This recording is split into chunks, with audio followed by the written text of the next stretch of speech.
My in-laws left a note on my 11-year-old's bedroom door. "We gave your dog away. Your cousin didn't want it around. Don't make a scene." She showed it to me, crying. I didn't cry. I did this. The next morning, they got a knock at the door and started screaming. By the time I got home from work, I could tell Sophie had been crying for a long time. Her eyes were swollen and red, and her nose was pink and raw. She was waiting for me in the hallway, still in her school clothes, hands clenched into fists at her sides. "Mom," she said. Her voice came out hoarse. "You have to see this." My heart dropped. "What happened?" She didn't answer. She just turned and walked toward her room. I followed. There was a sheet of paper taped to her bedroom door. White printer paper, black marker, big block letters pressed hard enough to dent. "We gave your dog away. Your cousin didn't want it around. Don't make a scene." For a second, the words didn't make sense. They just sat there like a bad joke with no punchline. Then my brain caught up. My chest went cold. I pulled the paper off the door and opened it, as if there might be some softer version written on the back. There wasn't. "Where's Sadie?" I asked. Sophie's face crumpled. "She's gone," she said, and the word broke in the middle. "Her bed is gone. Her bowls are gone. Her toys. Everything. I came home and—" She stopped, sucking in a shaky breath. "They said she's not coming back." Sadie wasn't just a dog. She was a small red and white spaniel mix with long, silky ears that Sophie used to braid when she was little.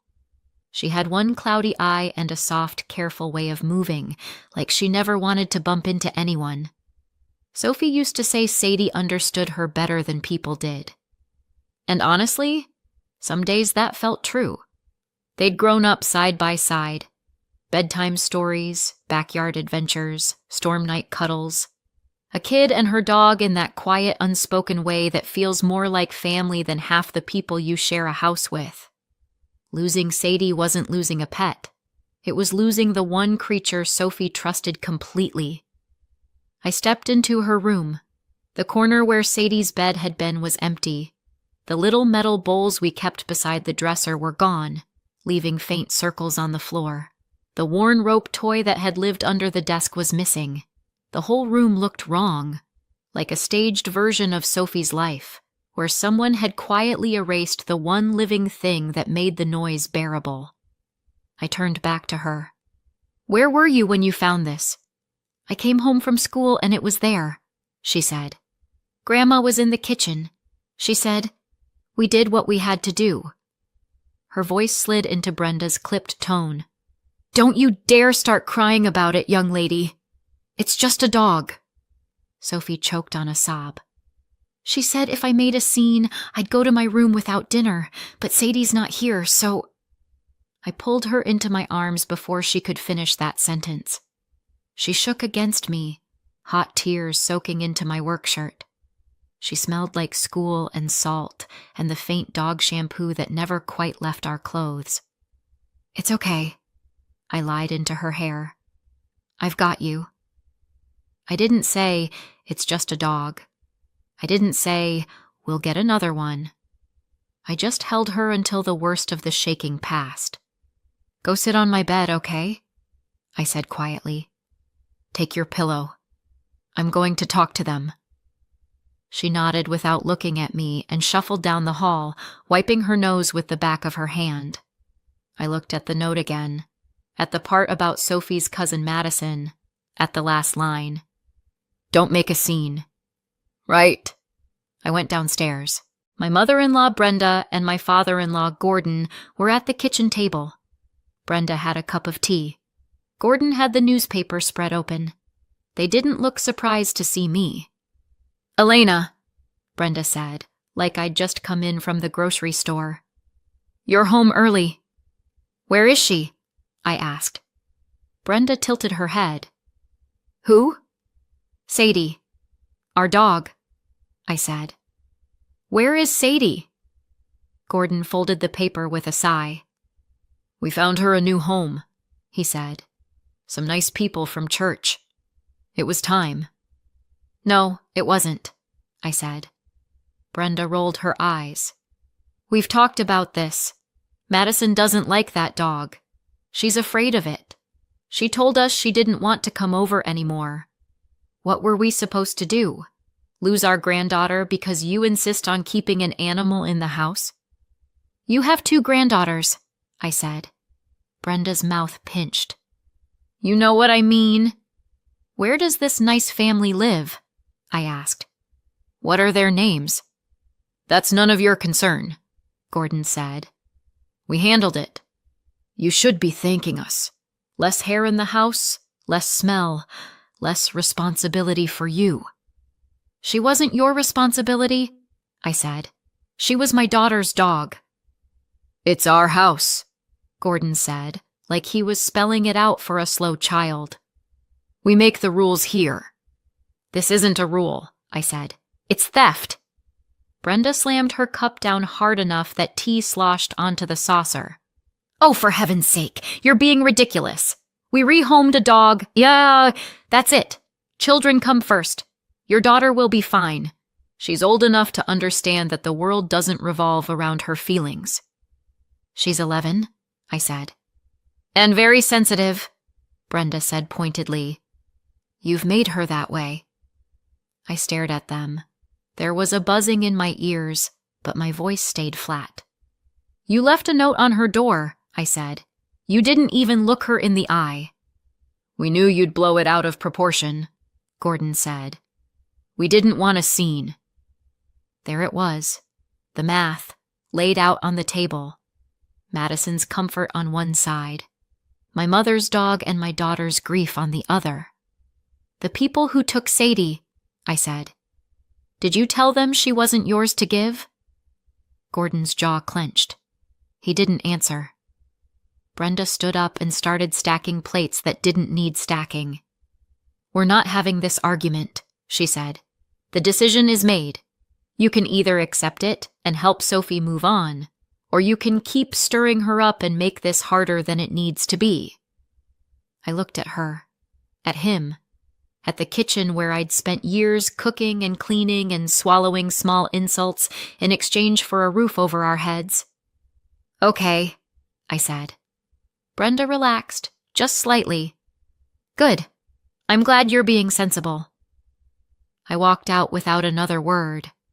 Upstairs, Sophie was sitting on our bed, clutching Sadie's old collar so tightly her knuckles were white. The little brass tag with my mother's number, now crossed out and replaced with ours, glinted in the lamplight. She's not coming back, is she? Sophie asked. They won't tell me where she is, I said. Yet. Sophie's eyes filled again. Grandma said if I cry about it, I'm being selfish, she whispered. She said Madison is scared and that Madison is family, like Sadie isn't. My throat hurt. I sat down beside her and pulled her close again. You are allowed to be sad, I said. You are allowed to be angry. What they did was wrong. Are you going to make them bring her back? She asked. I looked at the note on the nightstand, at the empty corner of her room. I'm going to do everything I can, I said. I'm not promising it will be easy, but I'm not going to pretend this didn't happen, and I'm not going to tell you to get over it. She nodded against my shoulder. They thought I'd tell Sophie to accept it. They thought I'd swallow it like I always had. This time, I didn't feel sad. I felt done. People always want a clean line they can point to. That's where it all went wrong. But things like this build slowly. One decision, one comment, one little shift that doesn't seem like much until you look back and realize the floor was moving the whole time. My husband Colin and I moved in with his parents when Sophie was still in diapers. We were both in school, both broke, and both drowning in the kind of optimism only people in their 20s have. We'll help you, Brenda said, meaning, we'll supervise you. You'll get back on your feet, Gordon said, meaning, you'll be grateful forever. It was supposed to be temporary, just until finals were behind us, Just until we could afford rent. Just until student loans cleared. Just until became, why don't you stay a little longer? And before I knew it, 5 years had passed. We had money by then. Colin had a solid job. I had stable hours. We could have afforded our own place easily, but every time I brought it up, Brenda found a new way to twist the knife. "Oh, Elena," she'd say, "it's sweet you think you manage better on your own. You're not ready. Not with your background." Background meaning not as polished as my sister-in-law Alicia, not from a family they approved of. And Colin, sweet, conflict-avoidant Colin, said, "Maybe 1 more year," because keeping peace with his parents was easier than disappointing them. He didn't see it yet. He didn't see that we weren't living with his parents anymore. We were living under them. We paid the grocery bills. We paid the electric bill. We paid a chunk of the mortgage every month because interest went up. Colin fixed whatever broke. I cleaned and cooked and ran errands because Brenda always had a headache or a long day. And still, every time something didn't go their way, Gordon would remind us, "This is our house." As if we lived here on luck, not labor. Then there was Alicia. Alicia floated into the house like royalty. Long hair, perfect makeup, high heels clacking across the floor like applause. She always had stories about her job, her workout group, her new friends. Brenda stared at her like she invented oxygen. And behind her came Madison. If Alicia was royalty, Madison was the heir. 11 going on 30, always with a fresh manicure and an opinion about everyone else's life. Brenda adored her. Gordon catered to her. Madison would sneeze and Brenda would bring tissues on a silver platter. Meanwhile, Sophie could cough blood and Brenda would say, "She should drink more water." The favoritism wasn't subtle. When Madison visited, the whole house shifted. Brenda cooked her favorites. Gordon changed the TV to whatever she wanted. If Madison didn't like a blanket on the couch, Brenda removed it. If Sophie didn't like something, "She's old enough to adjust," Brenda said. "Don't indulge her." For Sophie's birthdays, we got a store cake. For Madison's, Brenda hired a clown, ordered catering, and filled the yard with balloons. "It's just a bigger family this year," she insisted. "Don't be jealous, Sophie. It's not attractive." And then there was Sadie. Sadie belonged to my mother first. She wasn't a puppy when I got her. She was already trained, already steady. My mother had vision problems and some mobility trouble, so Sadie learned to help her. Not through some fancy agency. My uncle hired a private trainer, and Sadie took to it like she'd been born for the job. She knew how to guide around obstacles, how to fetch dropped items, how to sense panic rising and ground a person just by pressing against them. When my mother died, Sadie sat by the door for 2 days. When she finally came with me, she walked straight into Sophie's room and lay down next to her crib. And that was that. Sophie had a dog, and the dog had a child. They grew up together, literally. And when Sophie was 3, Sadie saved her life. It wasn't dramatic like a movie. No fireball or collapsing building. Just Sophie climbing up on a toy box she shouldn't have, reaching for something, losing her balance. I was across the room folding laundry. I couldn't get there in time. Sadie did. She wedged herself under Sophie just enough to break the fall. Sophie hit carpet instead of the corner of the dresser. No stitches, no ambulance. Just a bruise, a scared kid, and a dog who stood guard over her the rest of the afternoon, like she was afraid the universe might take a second swing. Sophie never forgot that. Neither did I. But Brenda did. She hated dogs inside houses. They smell. She hated fur. It floats. She hated Sadie's bed in Sophie's room. This isn't a barn. And then Madison started complaining. "That dog looks at me weird," Madison said one day, standing in the hallway. "She's blind in one eye," I said. "She's not staring. She's trying to figure out who's in front of her." Well, it creeps me out, Madison said. I don't want to come over if she's here. Brenda acted like Madison had made a proclamation from the throne. We'll figure something out, sweetheart, she cooed, brushing Madison's hair off her shoulder. You shouldn't feel unsafe in Grandma's house. Unsafe. From Sadie, who tripped over dust bunnies. I tried compromise after compromise. I offered to keep Sadie upstairs during their visits. I offered to crate her for short periods. I offered to take her out for long walks when Alicia and Madison came over. Not enough, Brenda said. Madison shouldn't have to worry. Children come first, Elena. By children, she meant one. Sophie noticed. Of course she noticed. Kids always do. When she asked why Madison got special cupcakes and she didn't, Brenda told her, because Madison is younger, sweetheart. You're the big girl. Big girls don't get jealous. Madison is 4 months younger. When she asked why Madison got the big present at Christmas, Brenda said, You understand sharing better, don't you? Madison needs the encouragement. And every time Sadie wandered into the room, Madison shrieked like she was being chased. One afternoon, when Madison refused to come inside because Sadie was sleeping on her cushion, Brenda said loudly, This dog is ruining family time. I said quietly, She's family too. Brenda looked at me with pity disguised as patience. It's just a dog, she said. Sophie was standing behind me when she heard that. She didn't say anything. She just knelt beside Sadie and buried her face in her fur. The older Sophie got, the more obvious it became. Sadie wasn't just a dog. She was the last piece of my mother. She was Sophie's anchor. She was the one creature in the house who never made Sophie feel like a guest in her own life. Brenda and Gordon hated that. They didn't want sentimental attachments getting in the way of their version of order, their version of family, their version of who deserved what. And they especially didn't want anything getting in the way of Madison. I should have seen the dog thing coming, but you never expect people to do the exact thing you told them would break your child's heart. And then the note happened, and suddenly everything made sense.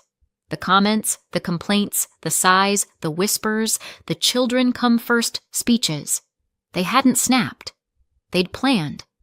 And they'd chosen exactly which child came first. The morning after the note, the house felt like it was holding its breath. I called in sick before I even brushed my teeth. Family emergency, I said, and hung up before anyone could ask a question. Sophie wasn't going to school. She looked like she hadn't slept at all, and Sadie's collar was still clutched in her fist like she thought it might disappear too if she let go. Gordon left for work like he hadn't wrecked a child the day before. Brenda stayed in the kitchen making noise with the dishes, her usual signal that she was busy and couldn't possibly be questioned. Colin sat at the table with a mug of cold coffee. His eyes were on the hardwood floor. He looked sick. I set the note between us. I'm asking one more time, I said. Where is Sadie?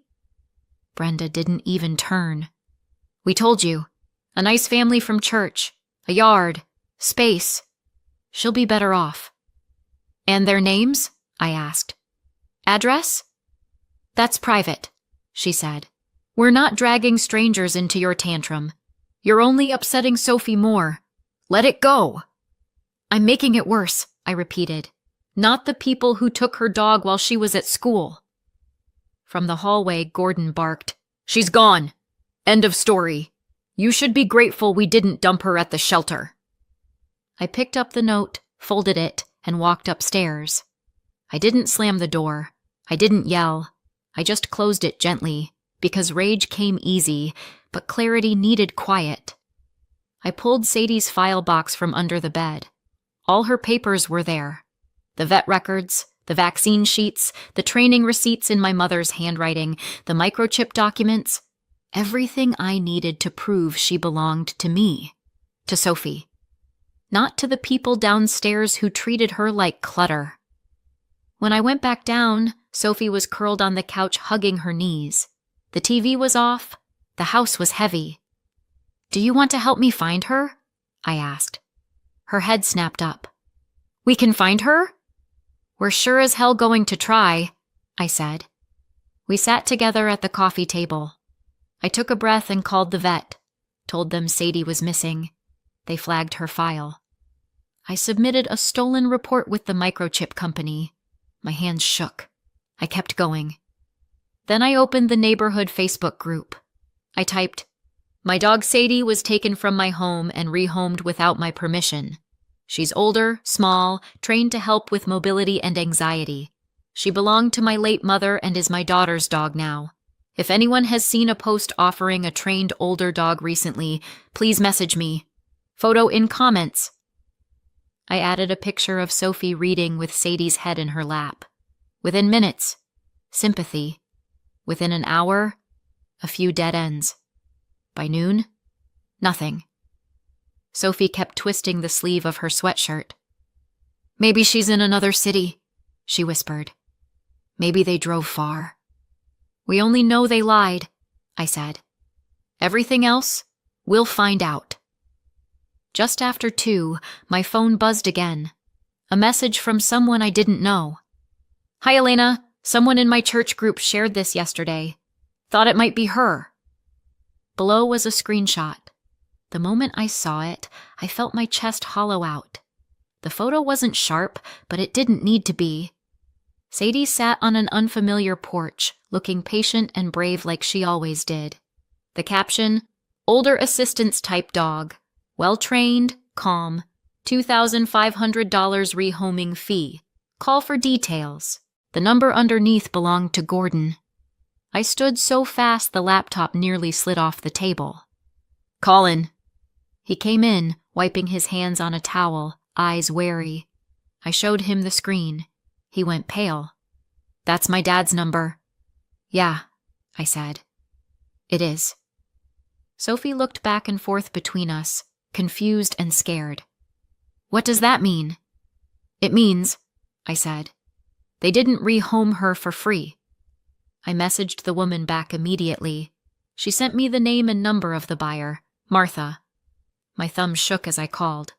A cautious voice answered. "Hello?" "Hi, is this Martha? My name is Elena. I think you might have my dog." Silence. I explained everything in one breath. My mother, the training, Sophie, the note, the ad, Gordon's number. When I finished, I heard her gasp. "He told us she was his," she said. "He said you didn't want her. He said he was doing you a favor. We paid him $2,500. Her voice wobbled. "I'm so sorry. We didn't know." "I believe you," I said. "Can we meet? Somewhere public? Today?" "Of course," she said. "Please bring her papers. We'll give her back." We met near sunset in a shopping plaza parking lot. Martha and her husband Jim were standing beside their car. Sadie lay on a blanket between them. When she saw me, she stood, tail thumping once, twice, and then she trotted over and pressed her head into my leg like she was saying, "You found me." "Of course you did." I dropped to my knees and wrapped my arms around her neck. Sophie fell beside me, sobbing into Sadie's fur. Martha handed me the file folder. Jim swore quietly at the screenshot on my phone. They apologized. They promised to file their own complaint. On the way home, Sadie stretched across the back seat with her head in Sophie's lap. Sophie kept one hand on her collar like she was anchoring the world. Colin drove in silence, his jaw tight. "They sold her," he said finally. "My parents sold your mother's dog." "They did," I said. "I kept telling myself they were strict," he murmured. "But this is something else." He looked at me, and for the first time in years, I saw him see his parents clearly. "We're leaving," he said. No hesitation. "We should have left a long time ago." When we got home, I tucked Sophie into bed with Sadie curled beside her. Then I went straight to the police station. I gave them everything. The note, the ad, the screenshot, the buyer's statement, the papers proving Sadie was mine. The officer typed for a long time. Then he said, "We'll follow up." When I walked back into the house, Colin was at the table with a notepad. "We can afford to move," he said. "I don't want to stay here another day longer than we have to," I said. He nodded. "Tomorrow, we pack." And just like that, the fear I'd carried for years, of rocking the boat, of upsetting them, of being difficult, cracked open and slid off my shoulders.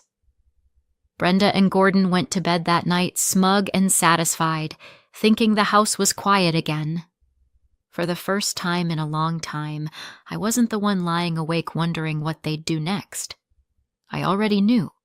The knock came the next morning just after 9. I was at the kitchen table with a mug of coffee that had already gone lukewarm. Sophie sat across from me, poking at a slice of toast.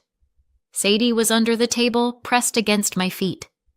Upstairs, Colin was packing books into boxes. Down the hall, I could hear Brenda moving around in the living room, the murmur of the morning news drifting through. Then, 3 hard knocks on the front door. Not a neighbor knock, not a delivery. Gordon muttered something and got up. I heard his slippers shuffle across the hardwood. The door opened. "Morning, sir," a man's voice said. Calm. Official. "Are you Gordon Thompson?" "Yes," Gordon said. "Who wants to know?" "This is Officer Green with Town Police," the man replied. "We're here to follow up on a report about a dog that was taken from this address and sold. May we come in?" Silence. The kind that fills your ears. "What?" Gordon said. "That's ridiculous. It was just a family thing. Who called you?" "We'll explain," a second voice said. A woman this time, steady but not unkind. "Can we step inside?" I heard the door close. Footsteps. The living room TV turned off. Sadie lifted her head and huffed. "Stay," I whispered, mostly to myself.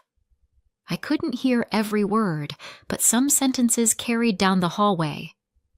"Advertisement posted from this number. The couple who paid you. Microchip registered to your daughter-in-law." And from Brenda, sharp and high. "This is none of your business. We found that dog a good home. It's not a crime to rehome an animal." "It is a crime to sell property that isn't yours," the officer said. His voice didn't rise. That made it worse. "Especially when you misrepresent ownership. I'm not here to argue. I'm here to document what happened and explain the legal consequences." Sophie's eyes were wide. "Is Grandpa going to jail?" she whispered. "No," I said. "Probably not. But for the first time, someone is telling him he can't just do whatever he wants." She nodded slowly. A few minutes later, footsteps came toward the kitchen. I straightened in my chair. The officers appeared in the doorway first. A tall man, a shorter woman with her hair in a bun, both in uniform. Their eyes flicked over me, over Sophie, over Sadie at my feet. "Elena?" the woman asked. "Yes," I said. "Thank you for coming in last night," she said. "We've spoken with your in-laws. We'll file our report and the prosecutor will determine how to proceed. At a minimum, they'll be required to repay the buyers and may face fines. If this moves forward, you'll get a letter." "Understood," I said. The man nodded. "We're sorry this happened," he said. "You did the right thing. Reporting it." They left. The front door shut. The house was too quiet for 3 full seconds. Then Brenda and Gordon came into the kitchen. Gordon's face was red. Brenda's was white. "How could you do this?" Brenda hissed. "You called the police on us." "I reported a theft," I said. "They decided to investigate it." "You're destroying this family over a dog," she said. "Over a dog, Elena? Do you hear yourself?" "I hear you," I said. I also heard you tell my daughter not to make a scene when you ripped away the last thing she had from my mother. I heard you tell me it was just a dog and that Madison's feelings mattered more. I heard you lie to strangers for $2,500. That money was for this house, Gordon snapped. For bills, for repairs.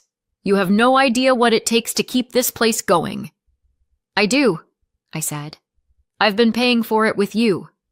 He opened his mouth, closed it. The muscle in his jaw jumped. Brenda jabbed a finger toward Sadie. She's here now, she said.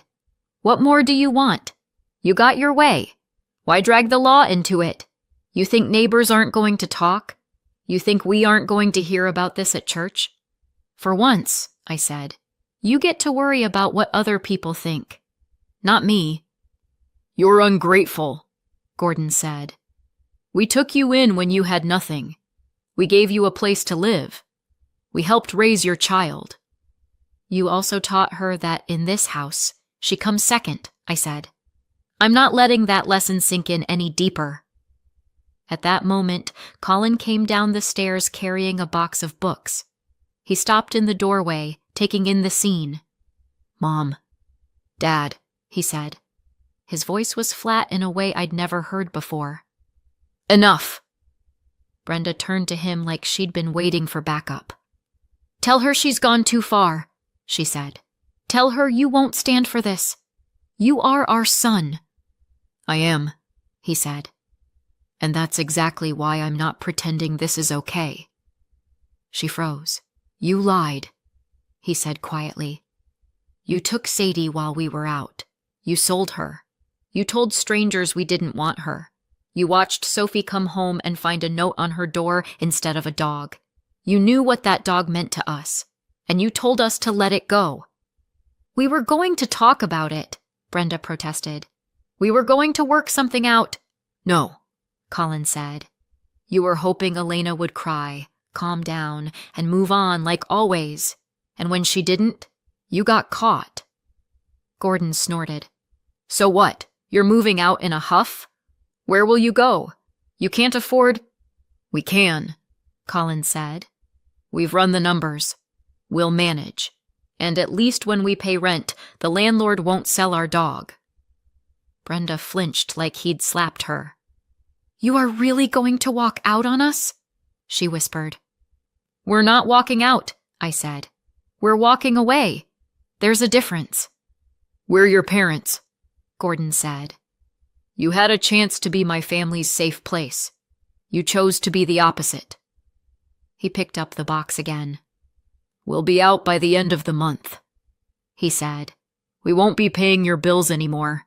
We won't be your backup plan. Brenda sat down hard in a chair. They didn't say anything to that. They slammed cupboards louder that week. They muttered about people who don't appreciate what they have. But they didn't apologize. They didn't mention Sadie.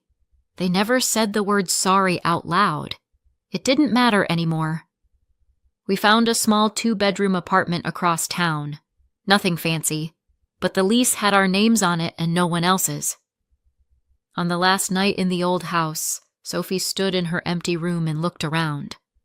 I'm not going to miss it, she announced. What about the tree in the yard? I asked. And your pink curtains?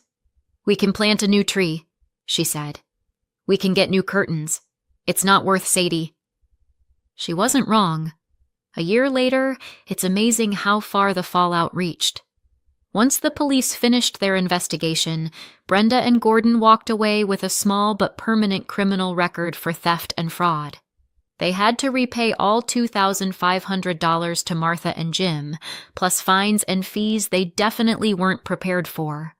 Without our money and Colin's repair work, the house became too heavy to hold up. 6 months after we moved out, the for sale sign went up. They ended up in a cramped rental on the edge of town. Madison stopped visiting when she saw there was no yard, no extra bedroom, no reason to perform. For the first time, Brenda and Gordon learned what it felt like not to be the center of their own little universe. People tell me they still argue about it. Maybe we shouldn't have gotten rid of that dog, Gordon mutters. as if Sadie was a bad investment, not a life they tore out of my daughter's hands. Still no apology, not one word. Meanwhile, Sophie and Sadie are thriving. Our home is peaceful, quiet. Ours. So what do you think? Did we go too far or not far enough? Let us know in the comments and subscribe for more.